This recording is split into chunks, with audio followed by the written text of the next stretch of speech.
केरल की नर्स निमिषा प्रिया यमन में मृत्युदंड मिला है। 16 जुलाई को फांसी दी जानी है। निमिषा को बचाने की हर कोशिश नाकाम होती दिख रही है। 14 जुलाई को सुप्रीम कोर्ट से ऐसी ही एक निराशाजनक खबर और आई। एक याचिका के जवाब में भारत सरकार ने सुप्रीम कोर्ट से कहा है कि हम उन्हें बचाने का हर संभव प्रयास कर रहे हैं, लेकिन अभी तक कोई सफलता हाथ नहीं लगी है। यह भी कहा गया कि सरकार इस मामले में एक सीमा तक ही जा सकती है और सरकार पहले ही उस सीमा तक कोशिशें कर चुकी है। अब ज्यादा कुछ बचा नहीं है जो सरकार कर पाए। निमिषा अभी यमन की राजधानी सना की सेंट्रल जेल में बंद हैं। उन पर एक यमन के नागरिक तलाल अब्दू मेहदी की हत्या का आरोप है, जो पहले उनका बिजनेस पार्टनर था।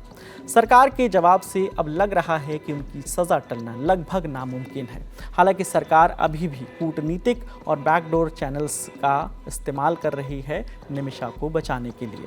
सरकार से निमिषा को बचाने की मांग हो रही है। अपील कर रहा है निमिषा का परिवार, केरल के मुख्यमंत्री और कई human rights organisation. Save Nimisha Priya international action council संगठन भी बना है। सुप्रीम कोर्ट भी पहुंचा है। 14 जुलाई को उसकी ओर से दायर एक याचिका पर सुनवाई हुई।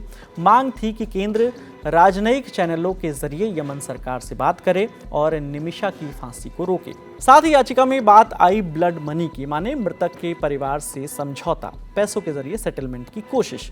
ये कोशिश निमिषा का परिवार कर रहा है। सरकार से मांग थी कि इसमें भी सरकार उनकी मदद करे। आपको बताते चले कि मामले की सुनवाई जस्टिस विक्रमनाथ और जस्टिस संदीप मेहता की बेंच के सामने हुई, जिसमें सरकार की ओर से अटॉर्नी जनरल आर वेंकटरमणी और याचिकाकर्ता की ओर से सीनियर एडवोकेट रंगनाथ बसंत पेश हुए थे। सुनवाई के दौरान अटॉर्नी जनरल ने कोर्ट में कई बातें स्पष्ट की। कहा, भारत सरकार इस मामले में अब तक हर संभव कोशिश कर चुकी है। यमन के हालात सामान्य नहीं हैं। भारत का वहां कोई दूतावास नहीं है और जहां निमिषा को रखा गया है वो इलाका हूथी विद्रोहियों के नियंत्रण में है। वहां पर यमन की मान्यता प्राप्त सरकार का नियंत्रण नहीं है, जिस कारण दिक्कतें हो रही हैं। इसके साथ ही उन्होंने कहा कि भारत सरकार ने यमन के पब्लिक प्रोसिक्यूटर से भी संपर्क किया है कि क्या फांसी को कुछ समय के लिए टाला जा सकता है। इसके अलावा भारत वहां प्रभाव रखने वाले कुछ शेखों के जरिए भी बातचीत करने की कोशिश कर रहा है, लेकिन अभी तक बात नहीं बनी है। हमने जानबूझकर इस मुद्दे को ज़्यादा सार्वजनिक नहीं किया ताकि बात और ना बिगड़े। उन्होंने आगे कोर्ट से ये भी कहा कि यमन से बात करने की एक तय सीमा है और उस सीमा से आगे बढ़कर कुछ नहीं किया जा सकता।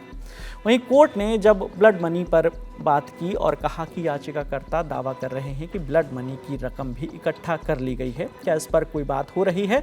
इसका जवाब देते हुए अटॉर्नी जनरल ने बताया कि यमन सरकार इसे प्रतिष्ठा का मामला मानती है, जिस कारण ऐसा संभव नहीं है। इसके साथ ही सरकार ने यह भी साफ किया कि ब्लड मनी की बातचीत निजी लेवल पर होती है, इसमें भारत सरकार का कोई सीधा दखल नहीं होता है। वहीं इस मामले पर जस्टिस संदीप मेहता ने कहा कि यह मामला बेहद संवेदनशील और दुखद है। घटना की जो भी परिस्थितियां रही हों, लेकिन इस मामले में अगर निमिषा को जान गंवानी पड़े तो ये बहुत ही दुखद होगा। हालांकि उसके साथ ही उन्होंने भारत सरकार की स्थिति को भी समझा और कहा कि भारत सरकार किसी दूसरे देश को कोई आदेश नहीं दे सकती।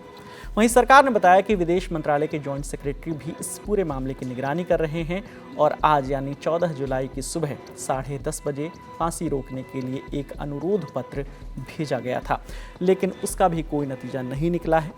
हमारे लिए यमन में काम करना बेहद मुश्किल हो रहा है। हम सिर्फ अनुरोध कर सकते हैं, लेकिन यमन हमारी बात मान ही जाएगा ऐसा नहीं है। कोर्ट ने फिलहाल सुनवाई शुक्रवार यानी 18 जुलाई तक के लिए टाल दी है। कहा है कि उन्हें ताज़ा स्थिति से अवगत कराया जाए। वहीं निमिषा पर आरोपों की बात करें तो यमन की अदालत के अनुसार उन्होंने जुलाई 2017 में कथित तौर पर अपने business partner Talal Abdu Mahdi को नशीला पदार्थ खिलाया और फिर उनकी हत्या कर दी, जिसके बाद उनके शरीर के टुकड़े टुकड़े करके उसे एक अंडरग्राउंड टैंक में फेंक दिया था। बाद में निमिषा को गिरफ्तार कर लिया गया और उन्होंने अपना अपराध भी कबूल किया। इसके बाद यमन की राजधानी सना की एक निचली अदालत ने उन्हें मौत की सज़ा सुनाई है। हालांकि निमिषा के बचाव में कहा जा रहा है कि वो विदेशी धरती पर शोषण का शिकार थी।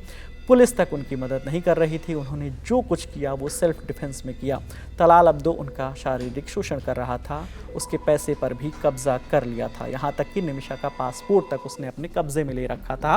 वही वापस पाने के लिए निमिषा ने उसे बेहोशी की दवा दी थी, लेकिन ओवरडोज से उसकी मौत हो गई। निमिषा के परिवार ने कोर्ट के फैसले को यमन की सुप्रीम कोर्ट में चुनौती दी है, लेकिन अपील को खारिज कर दिया गया है और निमिषा की मौत की सज़ा को बरकरार रखा गया है। इस मामले में आगे जो भी अपडेट आएगी हम आप तक लेकर आते रहेंगे। आपके लिए ये तमाम जानकारी लेकर आए थे हमारे साथी शुभम। कैमरे के पीछे प्रशांत है, मेरा नाम विकास वर्मा है। देखते रहिए दी ललन टॉप। शुक्रिया।